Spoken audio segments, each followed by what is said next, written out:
फिर वो एक स्पेसशिप में पहुंचा जिसमें वो और बाकी बच्चे एक साथ बैटल स्कूल जाने वाले थे। वहाँ एंडर की मुलाकात बीन और एलाय नाम के बच्चों से हुई। जल्द ही ग्राफ उनसे मिलने आया और एंडर ने उससे कुछ मजाक किया। तब ग्राफ ने सभी बच्चों से कहा कि एंडर उनकी क्लास का सबसे स्मार्ट बच्चा है। ये सुनते ही सभी बच्चे हैरानी से उसकी ओर देखने लगे। आखिरकार जब वो सब बैटल स्कूल पहुंच गए तो एंडर ने ग्राफ से कहा कि उसकी वजह से सभी बच्चे उससे नफरत करने लगे हैं। पर ग्राफ का कहना था कि इस युद्ध को जीतने के लिए उनकी फौज को एक लीडर की जरूरत है। खैर बाद में जब एंडर अपने कमरे में पहुंचा तो कुछ बच्चे पहले से उसकी स्किल्स परखने के लिए तैयार खड़े थे। पर उसी समय सार्जेंट डैप वहां आ गया और काफी गुस्से में सबको यहाँ के रूल्स समझाए।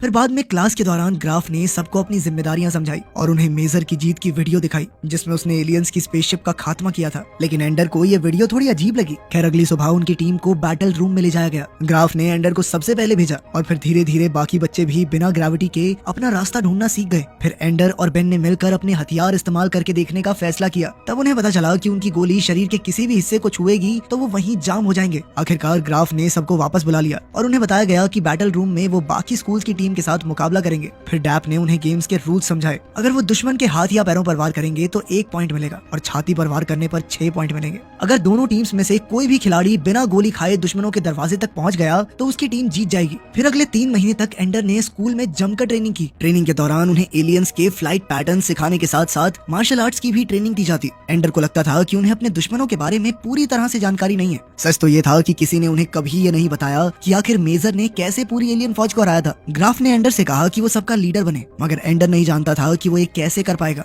यहाँ सब एक दूसरे से अलग थे और एंडर का कोई भी दोस्त नहीं था। फिर एक शाम ग्राफ ने उनकी क्लास को बताया कि उनसे आगे की क्लास के कुछ बच्चे कमांड स्कूल में नहीं जा पाए, इसीलिए अब उनके पास ये मौका था। अगले दिन उनकी टीचर ने बताया कि डीप स्पेस नेविगेशन टेस्ट में सिर्फ 3 बच्चे पास हुए थे और वो थे एलाय, बीन और एंडर। ये सुनते ही बर्नार्ड ने उन पर चीटिंग का इल्जाम लगाया। खैर बाद में लंच के दौरान क्लास के बच्चे बर्नार्ड को अकेला छोड़कर एंडर के साथ बैठ गए। फिर शाम को एंडर को अपने टैबलेट पर एक गेम मिली तो वो खेलने लगा और एलाय साथ में उसे देख रहा था। इस गेम में एंडर एक चूहा था जिसे 2 ग्लासेस में से कोई एक चुनना था, लेकिन एंडर जो भी ग्लास चुनता उसमें चूहा मर ही जाता था। आखिरकार उसने सामने मौजूद दानव पर हमला करने का फैसला किया और उसे हराते ही उसने ये लेवल पार कर लिया। एलाय को समझ नहीं आया कि ऐसा क्यों हुआ, तो एंडर ने कहा कि एकेडमी उन्हें हिंसक बनाने की कोशिश कर रही है। उधर ग्राफ और एंडरसन भी ये गेम देख रहे थे क्योंकि ये भी एक टेस्ट था और एंडरसन एंडर के जीतने पर काफी हैरान हुई क्योंकि आज तक पहले ऐसा कभी नहीं हुआ था। इससे ये भी साबित हो गया था कि एंडर एक बेहतरीन खिलाड़ी है, इसलिए जल्द ही एंडर को सैलमेंडर आर्मी में भेज दिया गया जो आज तक कोई भी मुकाबला ना हारने के लिए जानी जाती थी।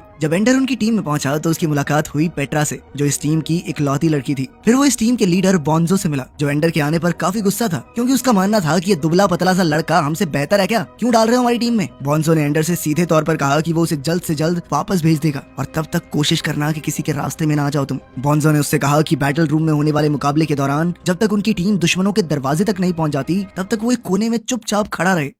खैर बाद में पेट्रा ने एंडर को बताया कि बैटल रूम प्रैक्टिस के लिए हमेशा खुला रहता है, इसलिए अगर वो चाहे तो वो ट्रेनिंग में उसकी मदद कर सकती है। एंडर राजी हो गया और फिर वो दोनों बैटल रूम में पहुंचे जहां पेट्रा ने उसे कुछ ट्रिक्स सिखाई जिनसे वो एक बेहतरीन शूटर बन सकता है। लेकिन जब बॉन्जो ने उन दोनों को इकट्ठे कमरे में आता देखा तो वो गुस्से से भर गया और उसने एंडर से कहा कि उसे प्रैक्टिस करने की जरूरत नहीं है। तब एंडर ने उससे कहा कि वो उससे अकेले में बात करना चाहता है, जिसके बाद एंडर ने बॉन्जो से कहा कि ट्रेनिंग के टाइम में तेरी हर एक बात मानूंगा, लेकिन बाकी समय में बाप नहीं है तू मेरा, समझा। कुछ समय बाद पहला मैच शुरू हुआ और एंडर बॉन्जो के कहने पर कोने में ही खड़ा रहा, लेकिन जल्द ही उनकी टीम हारने लगी तो एंडर पेट्रा की जान बचाने के लिए कूद पड़ा और फिर उन्होंने मिलकर एक प्लान बनाया। पेट्रा ने एंडर को धक्का दिया और वो जमने का नाटक करते हुए गिरने लगा, जिससे उसने 2 बंदूकें चुरा ली और अचानक से दुश्मनों पर जोरदार हमला बोल दिया। आखिरकार सैलमेंडर्स टीम की जीत हुई और उधर ग्राफ एंडर की बहादुरी देखकर बेहद खुश हुआ। फिर लंच के दौरान बाकी सैलमेंडर्स ने एंडर को मुकाबले से दूर रखने के लिए बॉन्जो को सुनाया क्योंकि वो तो बहुत बढ़िया प्लेयर है। बाद में जब एंडर और पेट्रा मार्शल आर्ट्स की प्रैक्टिस कर रहे थे तो बॉन्जो ने बीच में आकर एंडर को जोरदार मुक्का मारा। बॉन्जो ने एंडर से कहा कि अगर अगली बार मुझे नीचा दिखाया ना तो तुझे जान से मार दूंगा। अगले दिन ग्राफ ने एंडर को अपने ऑफिस में बुलाकर पूछा कि क्या वो अपनी खुद की टीम बनाकर उसका लीडर बनना चाहेगा। उसकी टीम का नाम होगा ड्रैगन आर्मी। जल्द ही एंडर इसके लिए राजी हो गया। आखिरकार डैप ने एंडर को उसका नया कमरा दिखाया जहाँ वो अपनी टीम से मिला, जिसमें एलाय, बीन और बर्नार्ड भी शामिल थे। एंडर ने कहा कि वो एक दूसरे के साथ इज्जत से पेश आएंगे और एक टीम की तरह मिलकर काम करेंगे। इसके बाद से एंडर ने अपनी टीम से कड़ी मेहनत करवाई और जल्द ही उनकी टीम तीसरे रैंक पर आ गई। तब एंडरसन ने ग्राफ को याद दिलाया कि उन्हें ऊपर से ऑर्डर्स मिले हैं और उन्हें जल्द से जल्द आगे जाने वाली टीम का नाम भेजना होगा। पर ग्राफ इस बात से परेशान था कि ड्रैगन्स अब तक पहले रैंक पर नहीं पहुंचे थे। तब ग्राफ ने ऐसा आइडिया निकाला जो आज तक कभी नहीं हुआ था। उसका कहना था कि वो पहली 3 टीम्स ड्रैगन्स, सैलमेंडर्स और लेपर्ड्स के बीच में मुकाबला करवाएंगे और जो जीतेगा वही आगे जाएगा। उसी पल सभी टीम्स को खबर दे दी गई और हड़बड़ी में तैयार होते हुए एंडर की टीम के एक प्लेयर के पैर में चोट लग गई। अब एंडर ने उसे इलाज के लिए भेज दिया और एक खिलाड़ी कम लेकर भी मुकाबले के लिए तैयार हो गया। मगर खुशकिस्मती से ग्राफ ने उस लड़के की जगह पेट्रा को एंडर की टीम में भेज दिया।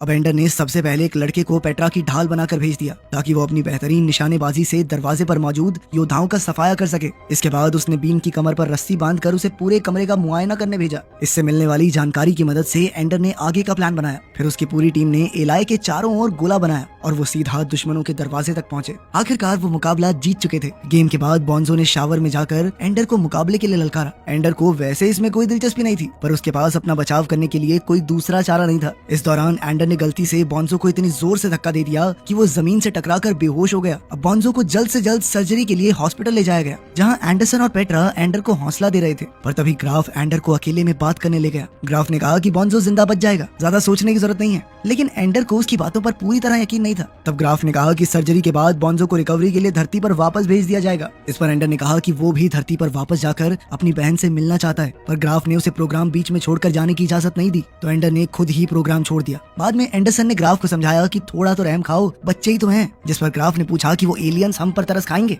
अगर इंसानियत को बचाना है ना तो इन बच्चों को योद्धाओं में बदलना होगा हमें। कुछ समय बाद हम देखते हैं कि जब धरती पर वैलेंटाइन अपने घर लौटी तो उसने देखा कि ग्राफ उससे मिलने आया था। इसके बाद ग्राफ ने वैलेंटाइन से कहा कि अपने भाई को समझाने में मेरी मदद करो। वैलेंटाइन ने एंडर को समझाया कि अपने बचाव के लिए उसने बॉन्जो पर हमला करके कोई गलती नहीं की और वो हमेशा तो यूं छिपकर नहीं रह सकेगा ना। अगर उसके ना लड़ने की बदौलत वो एलियंस जीत गए तो सब कुछ खत्म ही हो जाएगा। आखिरकार एंडर ने आर्मी में वापस शामिल होने का फैसला किया। अब एंडर को बैटल स्कूल वापस ले जाने की बजाय उसे फॉर्मिक एलियंस के प्लैनेट के पास मौजूद बेस पर ले जाया गया, जहां उसे आखिरी टेस्ट के लिए ट्रेनिंग दी जाएगी। अगर सब कुछ ठीक रहा तो एंडर एलियंस पर हमला करने वाली पूरी आर्मी का कमांडर होगा। उनका बेस एक ऐसे प्लैनेट पर था जहां पहले फॉर्मिक्स रहते थे और आज से 30 साल पहले इंसानों ने यहां हमला करके उन्हें भगा दिया। अब एंडर को समझ नहीं आ रहा था कि अगर फॉर्मिक्स अपने प्लैनेट पर आराम से रह रहे थे तो उन पर बेवजह हमला करने की जरूरत क्या थी। इस पर ग्राफ ने कहा कि आज हमला नहीं कर रहे, इसका मतलब ये तो नहीं ना कि कल भी नहीं करेंगे। खैर फिर डैप एंडर को उसके नए कमरे में ले गया। फिर अगली सुबह जब एंडर की आंख खुली तो वो टैटूज से भरे एक अजीबोगरीब आदमी को देखकर बेहद डर गया। उस आदमी ने अचानक एंडर को मुक्का मारकर कहा कि उसे किसी पर भरोसा नहीं करना, अपने टीचर्स पर भी नहीं। ये इंसान कोई और नहीं बल्कि मेजर था, यानी कि वो आज तक जिंदा था। तब एंडर ने उससे कहा कि उसे काफी समय से एक चीज समझ नहीं आ रही। जब भी उन्हें मेजर के हमले की वीडियो दिखाई जाती है तो जैसे ही एलियंस की स्पेसशिप में धमाका होता है वीडियो रुक जाती है। तब मेजर एंडर को पूरी वीडियो दिखाने ले गया और तब ये खुलासा होता है कि जब मेजर ने मेन स्पेसशिप को तबाह किया तो बाकी सारी फॉर्मिक शिप्स ने हमला करना बंद कर दिया और वो सभी जहाज आसमान से नीचे गिरने लगे। मेजर ने उसे समझाया कि फॉर्मिक्स को चींटियों की तरह समझना चाहिए। वो हमेशा अपनी रानी का हुक्म मानते हैं और अगर रानी नहीं रही तो कुछ सोच समझ नहीं पाते और खुद ही मर जाते हैं। ये वीडियो आधी इसलिए दिखाई जाती है क्योंकि उन्हें यकीन नहीं था कि मेजर ने रानी को पूरी तरह से तबाह किया या नहीं। इसका मतलब ये था कि वो उनके तरीके पर पूरी तरह से नहीं चल सकते। अगर फॉर्मिक्स ने नई फौज खड़ी कर ली है तो जाहिर सी बात है कि उनके प्लैनेट पर एक नई रानी भी होगी। मेजर का मानना था कि वो सब पानी की खोज में पृथ्वी पर आए थे। खैर फिर मेजर ने एंडर को अपनी नई टीम से मिलवाया जो ट्रेनिंग के दौरान उसकी मदद करेगी। इस टीम में बर्नार्ड, बीन, पेट्रा और एलाई शामिल थे। फिर मेजर ने उनकी टीम को बताया कि फॉर्मिक्स पिछले कुछ समय से बहुत तेजी से अपनी आर्मी बढ़ा रहे हैं, इसलिए उन्हें पहले ही फॉर्मिक्स पर हमला करना होगा ताकि वो भविष्य में इंसानों पर हमला करने के बारे में सोचे भी ना। हालांकि एंडर अब भी यही मानता था कि एलियंस अपने काम से काम रख रहे हैं तो उन्हें हमला नहीं करना चाहिए। यार अब ट्रेनिंग के लिए उन्हें नकली युद्ध जैसी सिमुलेशंस में भेजा जाएगा जहां एंडर इस मिशन का लीडर होगा और उसके टीममेट्स ड्रोन से बनी फौज को कमांड करेंगे। अब उनका सबसे जरूरी मकसद था MD-500 हथियार को बचाना, क्योंकि उसके अंदर ही रानी को तबाह करने की ताकत थी। शुरुआत की कुछ लड़ाइयों में तो एंडर और उसकी टीम बिना मुश्किलों के जीत पर जीत हासिल कर रही थी, मगर कुछ महीनों बाद उनकी सिमुलेशंस काफी मुश्किल होती गई और एक दिन एंडर पहला युद्ध हार गया। इस हार के बाद मेजर ने एंडर को खूब डांटा और तब एंडर ने कहा कि अगर वो रिस्क नहीं लेंगे तो नहीं जीत सकते। खैर कुछ देर बाद ऊपर से ऑर्डर्स आए कि कल एंडर और उसकी टीम आखिरी सिमुलेशन में जाएगी और अगर वो जीत गए तो एंडर असली आर्मी का कमांडर बन जाएगा।